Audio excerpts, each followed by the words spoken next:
Hello students, in last class we discussed about types of functions in which we studied about identity function, one function, onto function, bijective functions and their properties, and after that we discussed about problems on them.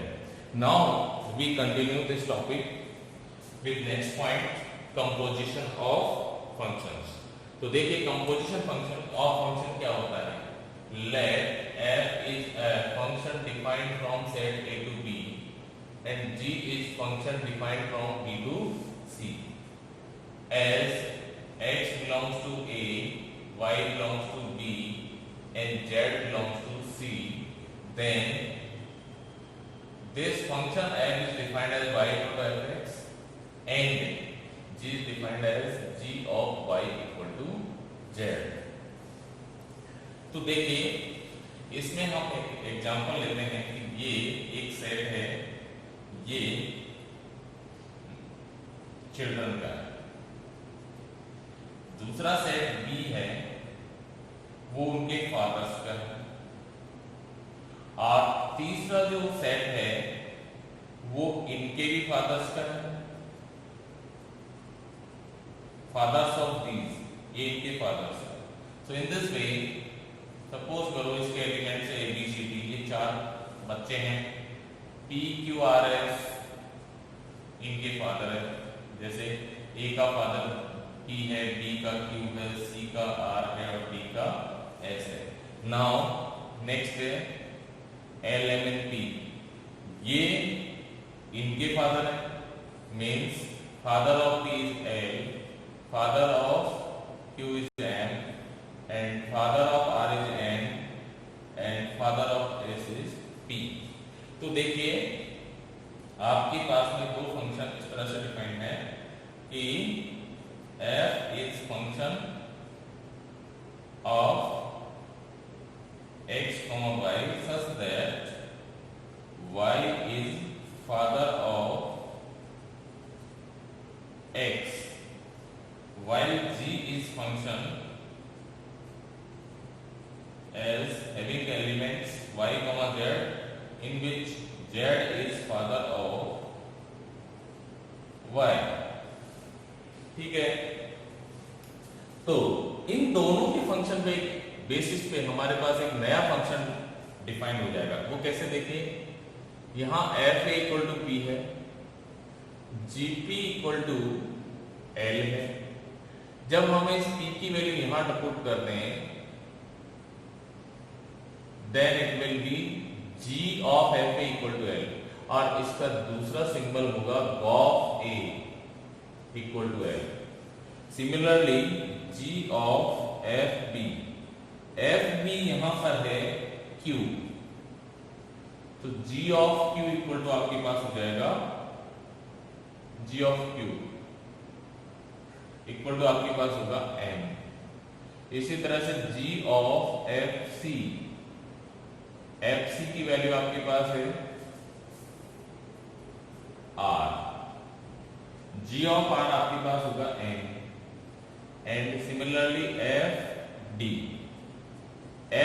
Is here S and G S is P.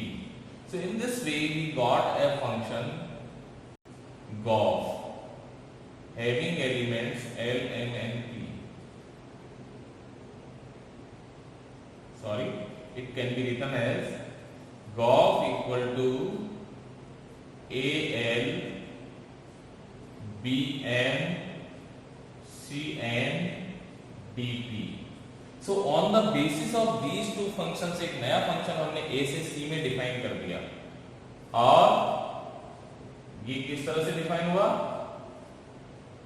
a b c d जो इस set के elements हैं जिसमें बच्चे हैं, these are children in this set A, और जो last set है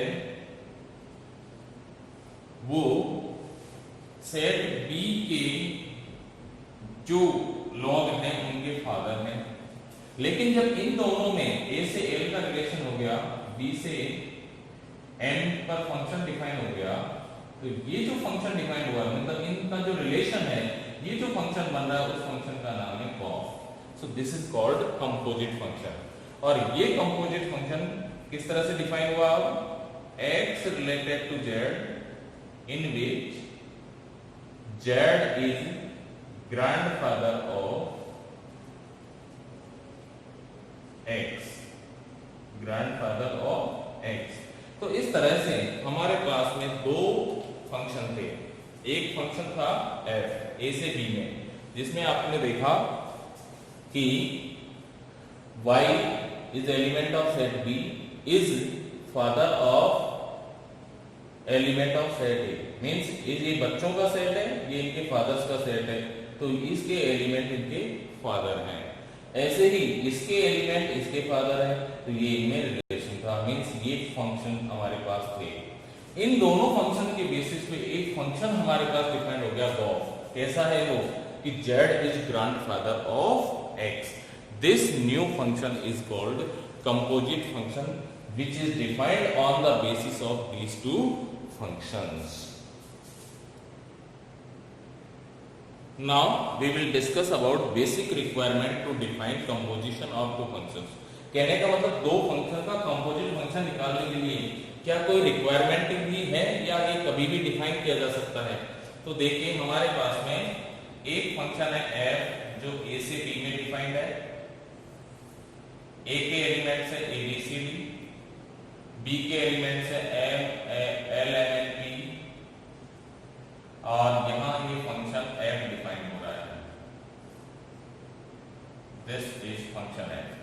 नाउ एक फंक्शन है जो c से d में डिफाइन हो रहा है। c आपके पास है l m n p q और d आपके पास है 1 2 3 4 5 और g इस तरह से डिफाइन हो रहा है। ठीक है, अब हम गॉफ डिफाइन करना चाहते हैं, तो क्या गॉफ डिफाइन हो जाएगा? तो देखिए गॉफ डिफाइन होने के लिए क्या करना है? a की इमेज l आ रही है, l की इमेज 1 आ रही है, तो a की इमेज 1 हो जाएगी गॉफ में।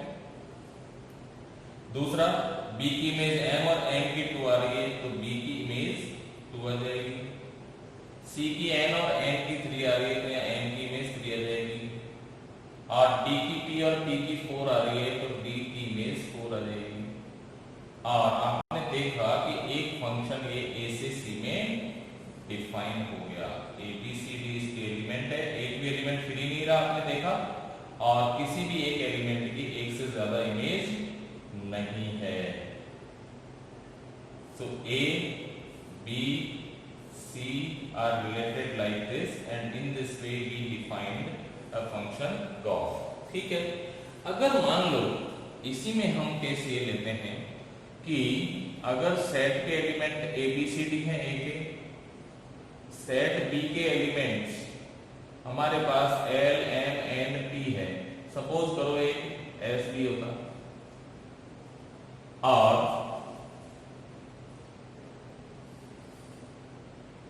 ये c है, ये d है। c के एलिमेंट है l m n p q और यहां पर एलिमेंट है 1 2 3 4 और 5। यहां फंक्शन जो डिफाइन हो रहा है वो इस तरह से डिफाइन हो रहा है, मान लो। ठीक है, और यहां जो फंक्शन डिफाइन हो रहा है वो इस तरह से डिफाइन हो रहा है, ये g है और ये f है। अब हम गॉफ डिफाइन करना चाहते हैं, तो क्या गॉफ डिफाइन हो जाएगा? तो देखिए a की इमेज l है, l की 1 है, तो a की इमेज 1 हो गई, b की m और m की 2 हो गई, तो b की 2 हो गई, और c की n और n की 3 है, तो c की 3 हो गई। लेकिन d की s और s की यहाँ इमेज ही डिफाइन नहीं है।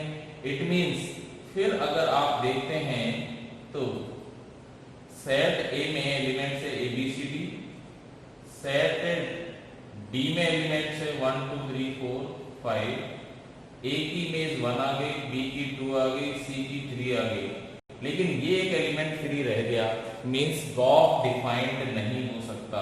Gauff can not be defined as per definition of function इसका मतलब नेसेसरी कंडीशन क्या हुई, दिक्कत कहाँ आ रही है? तो दिक्कत यहाँ आ रही है, आप देखिए अगर इस एस की इधर इमेज, यहाँ एस होता और उसकी इधर इमेज हो जाती तो ये डिफाइन हो जाता। इट मीन्स ये जो फंक्शन एफ है उसकी रेंज का जो एलिमेंट है वो सारे डोमेन ऑफ जी में होने चाहिए। Means range of F should be subset of domain of G, then gof can be defined. फिर गॉफ डिफाइंड हो सकता है इजीली, बिना किसी दिक्कत के गॉफ डिफाइंड हो जाएगा। तो आप देखिए ये इसकी बेसिक रिक्वायरमेंट है। अब इस केस में आप देखेंगे तो देखिए रेंज ऑफ एफ है LMNP, तो डोमेन ऑफ जी है LMNPQ, तो यह इसका सबसेट है, मींस गॉफ डिफाइंड हो जाएगा। So this is necessary condition to define composition of two functions.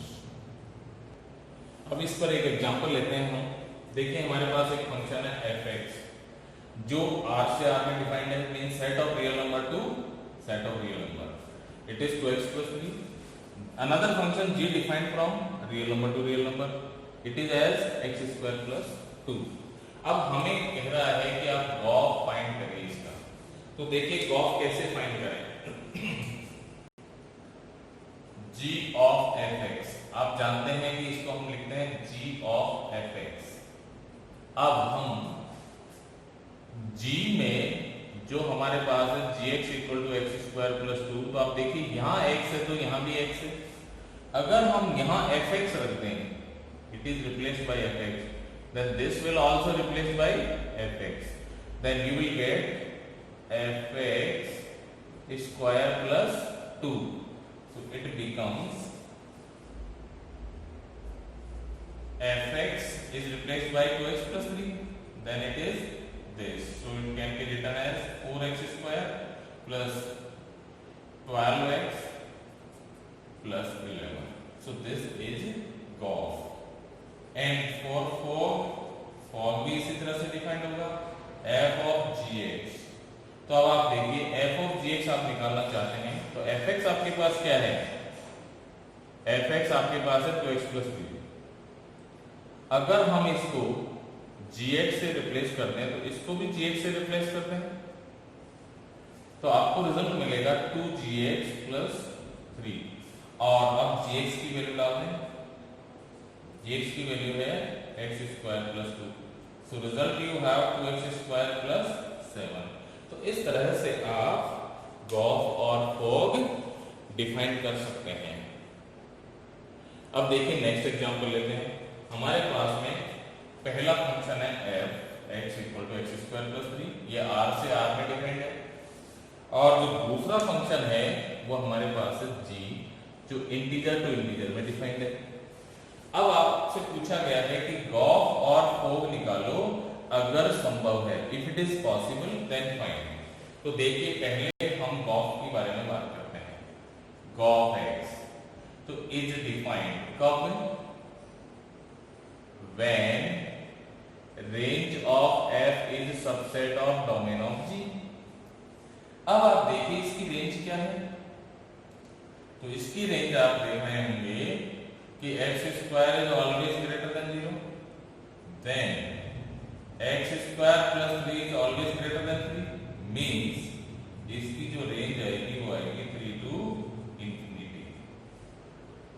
और जबकि डोमेन ऑफ G क्या है, वो है I, ये आपके पास में I है, ठीक है। अब रेंज ऑफ f जो है ये सारे रियल नंबर है, इसमें तो इंटीजर्स हैं, तो is not subset of domain of G, therefore gof can not be defined, मतलब गॉफ निकालना पॉसिबल नहीं है।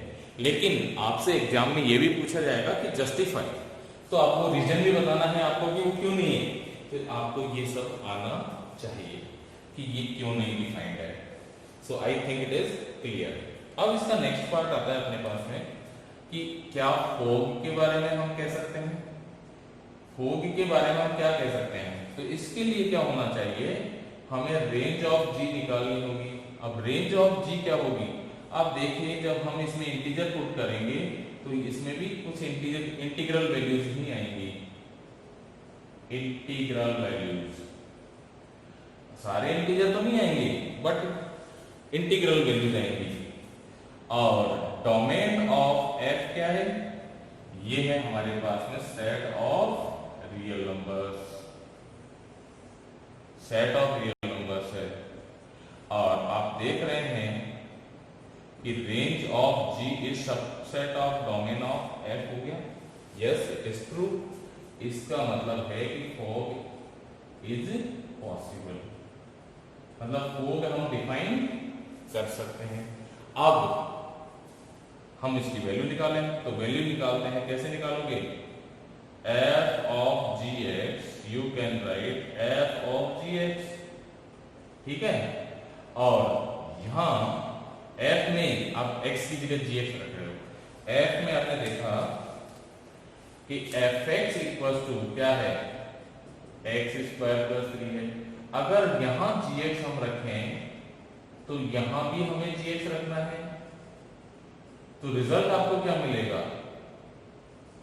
जी एक्स स्क्वायर प्लस 3, और जी एक्स की वैल्यू हम इसमें पुट कर रहे हैं, तो जी एक्स की वैल्यू है 3x माइनस 1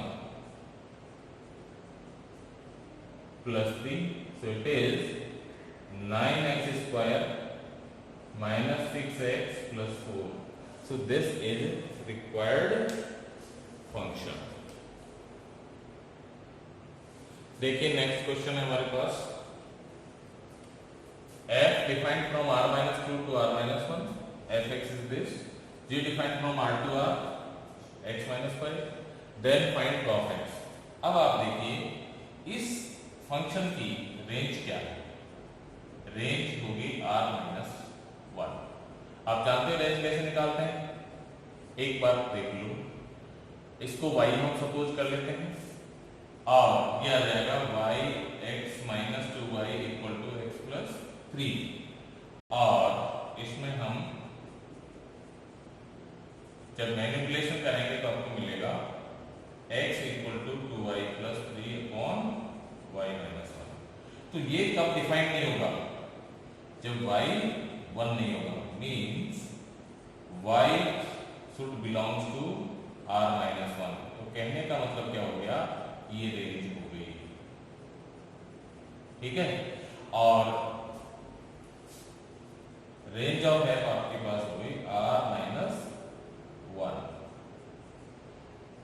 और डोमेन ऑफ जी क्या है, r है, तो range of f is subset of domain of g, therefore Gauff is possible. हालांकि आपसे यहां पर पूछा नहीं है कि चेक करो पॉसिबल है या नहीं है, लेकिन बोर्ड्स में नॉर्मली नहीं पूछा जाता तो उसका जवाब नहीं देना, क्योंकि वहां डिस्क्रिप्टिव पेपर होता है, मतलब आपको कंप्लीट आंसर लिखना होता है, और जब कॉम्पिटिटिव में जाते हैं तो हमें सारे ऑप्शन देखने होते हैं, तो उसके अकॉर्डिंग आप चेक कर लें और समझ लें कि कहाँ लिखना है। तो अगर आप लिख देते हैं तो भी गलत नहीं है, बल्कि this is very good explanation.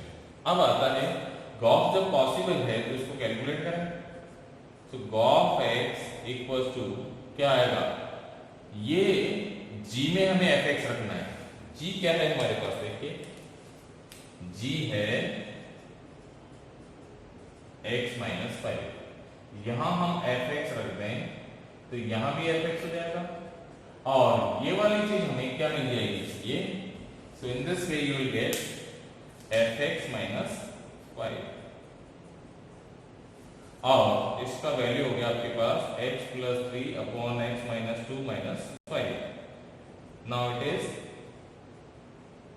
Minus 5x plus 10 upon x minus 2, so result is minus 4x plus 13 upon x minus 2। अब आप x की वैल्यू डालते हैं इसमें। नेक्स्ट पार्ट जो आपसे पूछा गया है उसमें आपसे बोला है कि x की जगह -3 कर दो इसमें, तो इसी में हम x की जगह -3 डाल देते हैं, put x equal to -3।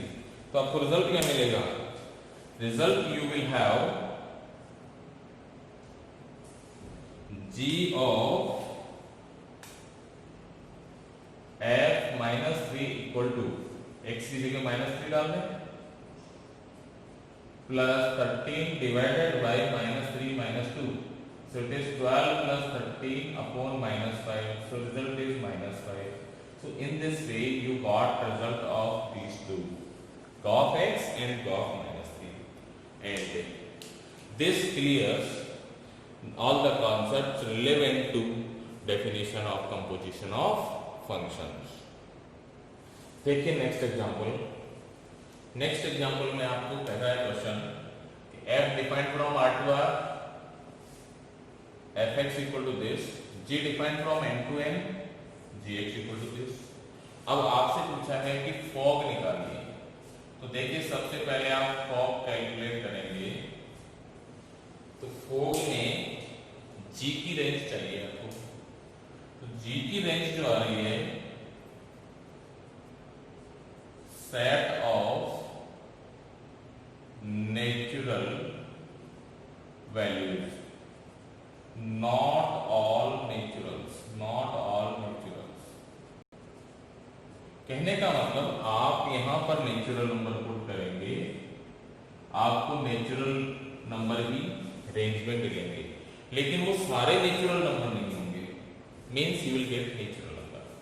And here domain of f is, आपको क्लियर मालूम है ये R है, so it is R। Now range of G is subset of domain of f, means fog x is possible. अब ये possible होने पर calculate कर लें, सो g f of gx you can write f of gx like this, और f में gx x को replace करेगा, मीन्स यहां हम gx पुट करते हैं, तो देखिए you will get gx square minus 3gx plus 2, और अब gx की वैल्यू डाल दें, gx क्या है 2x plus 3 whole square, thrice of 2x plus 3 plus 2, और अब आपके पास में रिजल्ट आएगा 4x square plus 12x plus 9 minus 6x minus 9 plus 2, और ये 9 कैंसिल हो जाएगा, आपको यहां पर रिजल्ट मिलेगा 4x square plus 6x plus 2। So this is conclusion of this part. अब आता है GOF x, तो GOF x में क्या देख रहे हैं आप,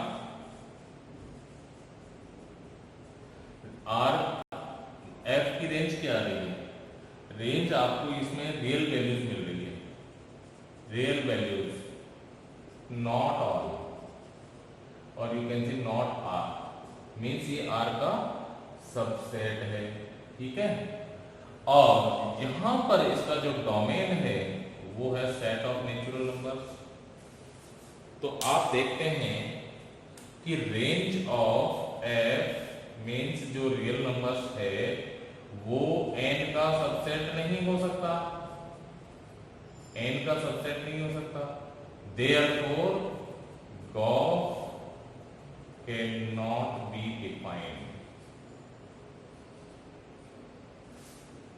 अच्छा, तो ये तो हुआ इसका ये वाला पार्ट, मीन्स ये डिफाइंड है, हमने कैलकुलेट कर दिया, ये पॉसिबल नहीं है, हमने मना कर दिया। अब आगे बात आ रही है g of x की।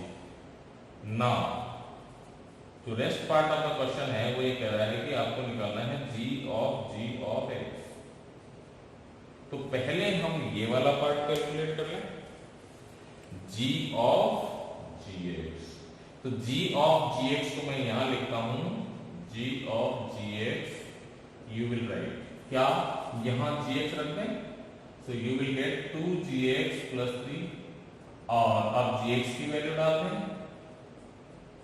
So result you have 4x plus 9. ठीक है, 4x plus 9. और अब यहां पर g में इसकी वैल्यू डालें, मीन्स इसको यहां डालें, यहां पर डालें g of gx, तो यह आ जाएगा 2g of gx plus 3 and it becomes 4x plus 9 plus 3. So result is 8x plus 21. तो ये आपके पास में आ गया g of gx. और अब हमें चाहिए g of 2, ये वाला. तो इसके लिए क्या करोगे, ये हमारे पास में कैलकुलेशंस की पड़ी है, इसको यूज करें और इसमें हम x को 2 कर पुट कर देंगे. x को जैसे ही यहाँ पर 2 पुट करोगे ये भी 2 हो जाएगा. So it is 4 into 2 plus 9 means 8 plus 9 17. So in this way we can calculate questions based on composite functions. So in this video we discussed about definition of composite functions, how we can define those and what is basic requirement for that, and later on we took problems based on these so that you can understand how this can be calculated. Thank you.